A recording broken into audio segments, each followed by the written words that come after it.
Greetings Earthlings, Julia here. As you can probably tell, I have a bit of a unique makeup look going on for today's video. It is a day and night themed makeup look, and that is because today we are going to be talking about a film from my childhood that I used to be absolutely obsessed with. This movie was created by MGA Entertainment, which is the same company that created the Bratz line, and therefore are responsible for clips such as these.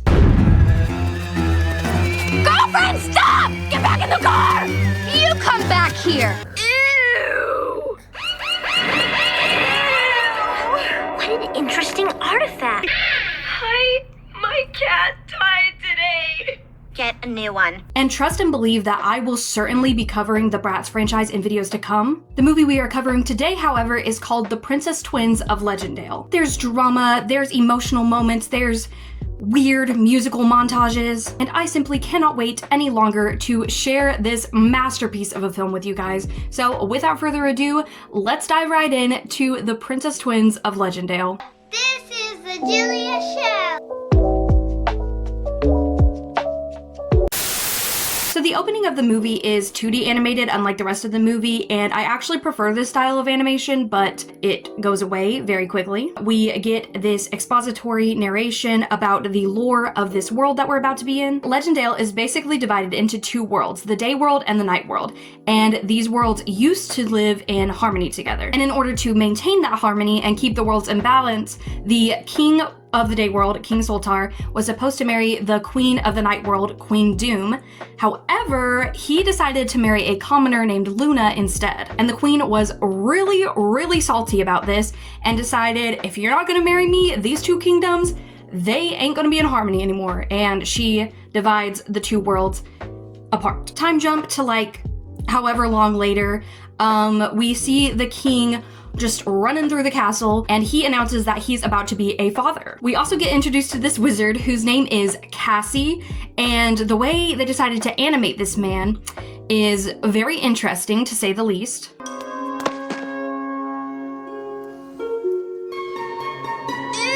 Please get away from this man's face. I don't need to see it that close. Anyway, the king does his funny run upstairs, and the first thing he says to his wife as he sees her holding a little baby girl in her arms is this my child? Like, no.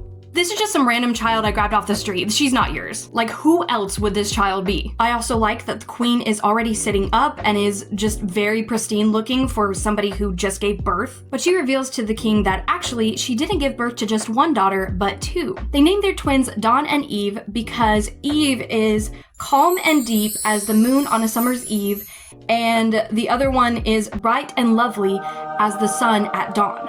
Very poetic. And as a kid, I swear I thought that Dawn and Eve was the most beautiful combination of names I had ever heard. Our boy Cassie comes in and he's like, oh my goodness, a twin from the night world and a twin from the day world. Even though I would argue that they're both from each world because it's not like one is the mom's child and one is the dad's child, but Cassie basically tells them that this is an omen that the worlds are going to be in balance once again because of these two girls. Then he's like, I gotta give them a birthday present. And then he beams them with magic and gives them wings. And then immediately after he does so, he says, wow, it worked. Which, if I heard somebody say that after just using magic on my children, I would be very concerned because what do you mean it worked? You didn't know if it would? What would have happened if it hadn't worked? Cassie's just out here experimenting on infants, I guess. But then the fairy wings go away, so I guess they're like a use them on command sort of thing, or they will be when these babies grow up. But speaking of the babies growing up, these are the most advanced infants I've ever seen in my life. These girls were born minutes ago and they already have full heads of hair and can sit up, and then we get a montage and they're already like crawling around, walking, playing patty cake. They especially love playing patty cake in front of this open fire. I will say though that my heartstrings were indeed tugged when the little girls switched their dolls that their mom gave them, so they would each have a doll of their sister. Like, how cute is that? And yeah, things seem pretty fine and dandy for the biracial royal family, but uh-oh, Queen Doom hears about these twin girls and she does not want balance restored between the two kingdoms because she is still salty about losing her man. So she does what anyone would do after being rejected by a man, which is use magic green gas to knock out everyone in the Day Kingdom and try to kidnap the twins. The magic gas doesn't work on Luna because she is originally from the night world already, and when she sees that it has become night in the Day Kingdom, she immediately knows that something is up and she runs to go help her twins. Which I just have to say, I don't think I could live in a world where it was only ever day or only ever night. Like, talk about seasonal depression. Also, I don't know how these people know when to go to sleep, but you know what? I'm not gonna question things too much. I am not here to deeply ponder the logistics of the world of Princess Twins of Legendale. Anyway, Luna goes and she confronts Doom, who has turned into a giant spider, in order to snatch up the babies. And let me just say, the voice actress who played Luna and Doom, because it's the same person, her rent was due. Let go of my babies! I do appreciate the fact that when she screamed, the king heard it, even through the magical sleeping gas stuff, and immediately went to go find her. You know what they say, true love triumphs all, even magic sleeping gas coming from a spider lady. Then there's this tussle between Luna and Doom, and Luna tries to save her babies, but in the process she ends up falling off the balcony. R.I.P. Luna, you were so good in the first 5 minutes of this movie. But truly, this scene was so tragic to me as a 9-year-old. Like, I thought this was one of the saddest things I had ever seen in any film ever. So Luna is dead, Eve has been snatched up by the Spider Queen, but there is a little bit of a silver lining here because Dawn did end up getting left behind. As any dad would, the king sends out people to search all the land for his missing daughter. He knows she got kidnapped by Doom, but for some reason assumes she would be somewhere in the day world, I suppose. To my knowledge, he doesn't even attempt to look in the night world, which is, in my opinion, the first place that I would assume she was. But you know what? It was a rough time for him. He probably wasn't thinking straight, but they unfortunately don't find the girl in the Day Kingdom, and so he just has to accept the fact that his daughter is gone forever. Or is she? There's a time skip once again. Dawn is a teenager now, and we get a little glimpse into who she's become. And we can already tell that she has a little bit of a rebellious side. She's off playing with these cute little girls and this ugly dragon instead of staying at home where she's supposed to be. Eventually, she and her friends start talking about her birthday that's coming up, and she's like, I don't really know what I want for my birthday, but... And then this music starts up, and I assumed she was gonna burst into song and that this was gonna end up being a musical, but instead, a disembodied voice starts singing over a dramatic montage a la Tarzan.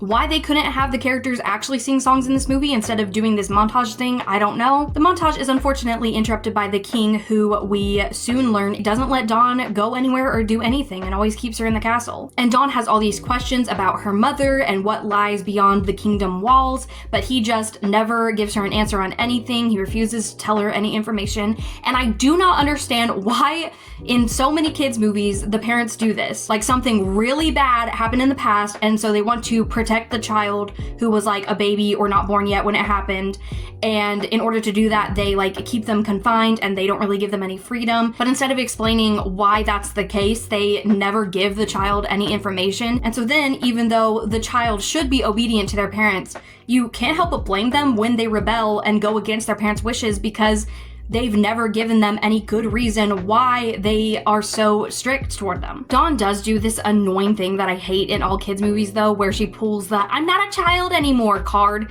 even though she's like 15 years old. But even though that did annoy me, I still am for the most part on her side, because why is her father keeping this very vital information about her dead mom and her missing sister from her? Now, we're gonna play a little game called Do You Think Dawn is going to listen to her father and stay put in her room until her birthday like he told her to? Time's up. If you said yes, you think she is going to obey her father, you were wrong. Dawn and Squad head to the dungeon where they know they're not supposed to go, and they end up finding Dawn's pendant that she was given when she was a baby, the doll of her sister, and a portrait of her father and her mother. Her small child friend comments that her mom really must have been from the night world, and that sparks a whole bunch of questions from Dawn, and basically these girls end up giving her a lore dump and telling her all about the night world and how the two worlds are divided and how the night world is full of these evil creatures.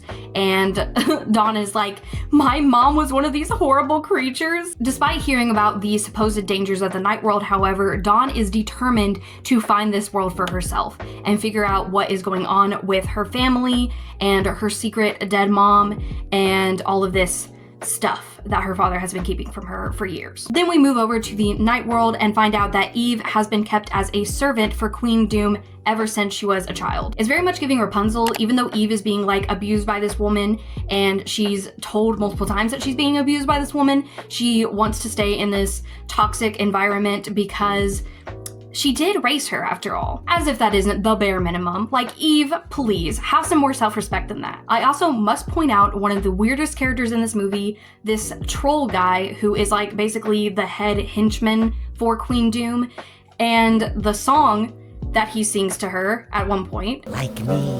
Oh, I don't know, but I've been told the heart of Doom is small and cold. She is smart and she is rich. Some call her a witch. I also must take this moment to say that Eve was my absolute goat as a kid. I always loved her so much more than Dawn. I think partially because I was always drawn more to the night world in this movie and I loved the aesthetic of that world so much more, and therefore I loved Eve's aesthetic so much more. I also always ended up liking characters with dark hair like mine more than blonde characters. If there was like a blonde and brunette duo in a movie, I always preferred the brunette. Eve also has this very like serene and sweet demeanor, and she's just a very chill character. Now I say she was my goat, but there is an actual goat in this movie. Well, half goat. Kylo is Eve's only friend, and he's this child who has a crush on her, and he basically wants her to get canceled throughout the whole movie because he's like drawing portraits of her and proclaiming his love for her through these like Shakespearean sonnets. Come, bitter conduct, come, unsavory guide, thou desperate pilot, now at once run on the dashing rocks thy seasick weary bark. He's also the main one who calls out the relationship between Eve and Doom for what it is and is like, girl, you've got to get out of this toxic environment. It is not healthy for you. And Eve's like, but she gives me food. And she also does think that Doom saved her from the horrible day creatures when she was a baby. So like, I guess it's valid that she thinks she owes her servitude to Doom, but Kylo's like, can you at least come to my cave with me? We get another almost musical number as Eve rides off with Kylo to his cave.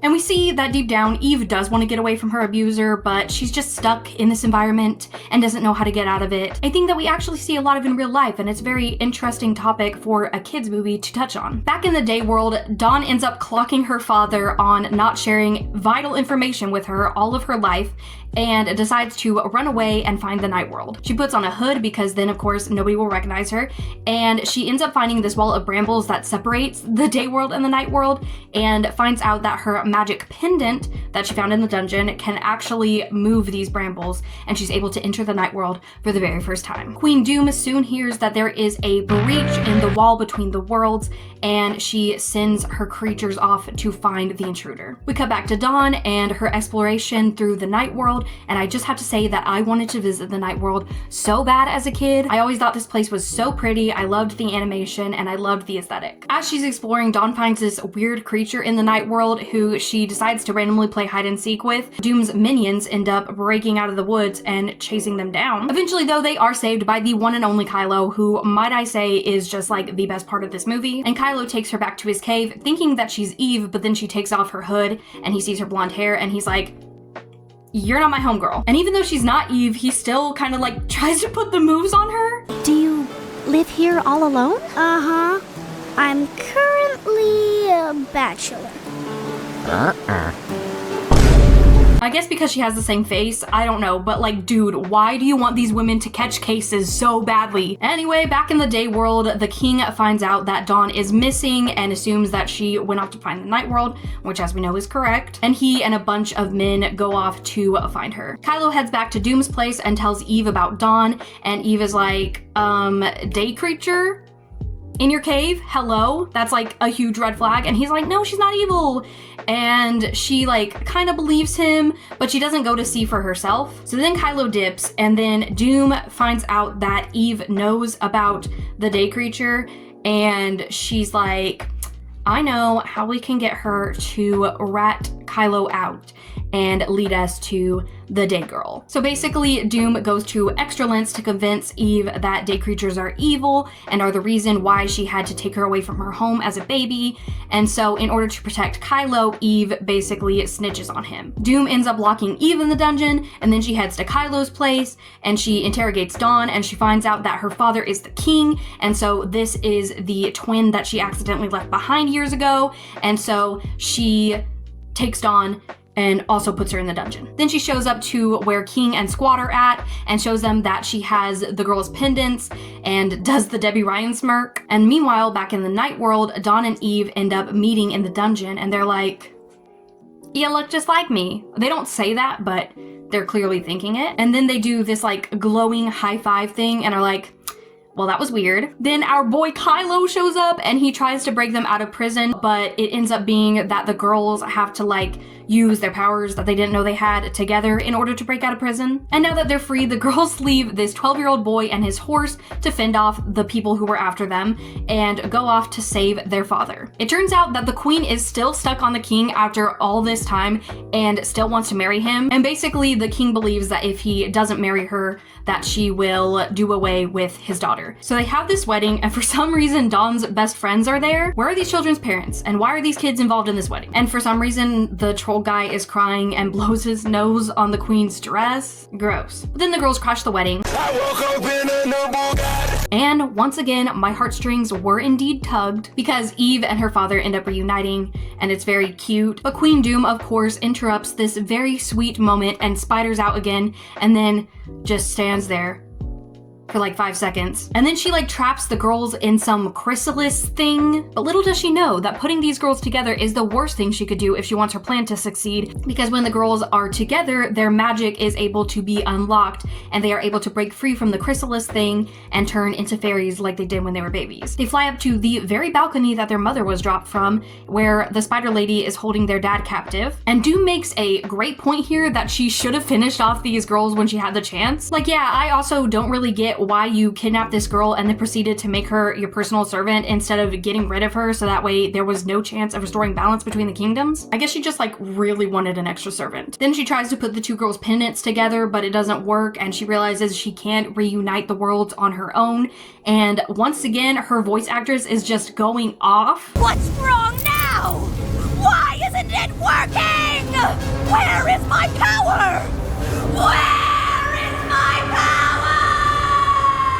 And then, for a reason that I cannot comprehend, Eve is like, I feel sorry for you, Doom. Why do you feel sorry for this woman? You know how entangled Mother Gothel kidnapped Rapunzel and then gaslit her and made her believe that she was her own mother and that she truly did love her, and made Rapunzel feel bad for going against her because she had shown Rapunzel love even though it was all fake, but like Rapunzel didn't know that, and so like she was actually a pretty smart villain for that. There was none of that here. Doom was abusive to Eve from the beginning, and so it's not like Eve thought that Doom was her mother or anything, or that she had spent years thinking that this was somebody who loved her. She knew that she was abusive, and so I don't know why she's randomly like, I feel so sorry for you. And then the queen's like, don't be sorry for me. And then Eve even goes so far as to try to save the woman who killed her mother, kidnapped her, abused her her whole life, and then tried to kill her father. Eve, my sweet flower!